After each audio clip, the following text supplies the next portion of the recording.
Bharatiya Janata party से अनुपमा जायसवाल मंत्री भी रह चुके हैं और दुर्भाग्य से किसी प्रोटेस्ट के समय उन पर कुछ आग के छींटे पड़ गए जिससे चेहरा उनका झुलस गया। और मुझे जानकारी दी गई थी कि शायद अखिलेश जी का ही पुतला भारतीय जनता पार्टी के कार्यकर्ता जला रहे। तो एक तो उनके लिए संवेदना है, जल्दी स्वस्थ होकर के आवे, मौका मिलेगा हम भी जाएंगे। दूसरा, जहां तक अखिलेश यादव गए तो राजनीति की यही एक स्वस्थ परंपरा है और ये परंपरा पहले से रही है, एक दूसरे के सुख दुख में हालचाल लेना। और अखिलेश यादव ने जाकर के अपने बड़प्पन का परिचय दिया है। अब रहा सवाल कि उसके बाद भारतीय जनता पार्टी के नेताओं की कतार लग गई, तो मैंने देखा था महाना जी अखिलेश जी के पहले गए थे।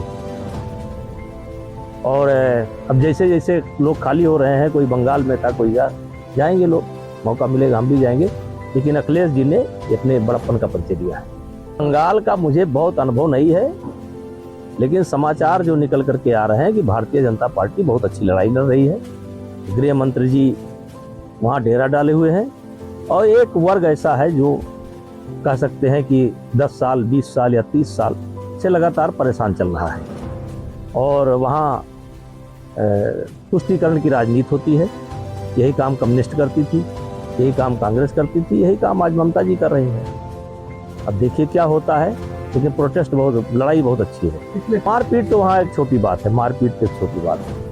वो तो सेंट्रल की फोर्स ना हो तो चुनाव नहीं हो पाएगा। लल्लू राम जी 3 चुनाव लड़े थे,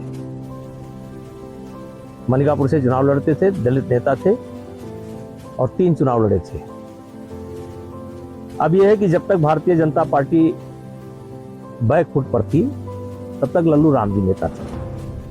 और जब भारतीय जनता पार्टी का दिन बहुरा तो लल्लू राम ही नहीं, बहुत से लोग किनारे कर दिए गए।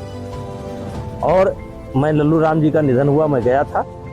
और आप सब लोग जानते हैं कि अगर मैं घर पर हूं और गोंडा, बलरामपुर, बहराइच, अयोध्या जो पुराने कार्यकर्ता हैं, किसी के यहाँ अगर कुछ होता है तो मैं जाता हूं और परिवार को सांत्वना देता हूं। और लेकिन जो नए लोग आए हैं, ये भारतीय जनता पार्टी के जो पुराने कार्यकर्ता हैं, इनको अपना आदमी नहीं मानते हैं, विरोधी मानते हैं।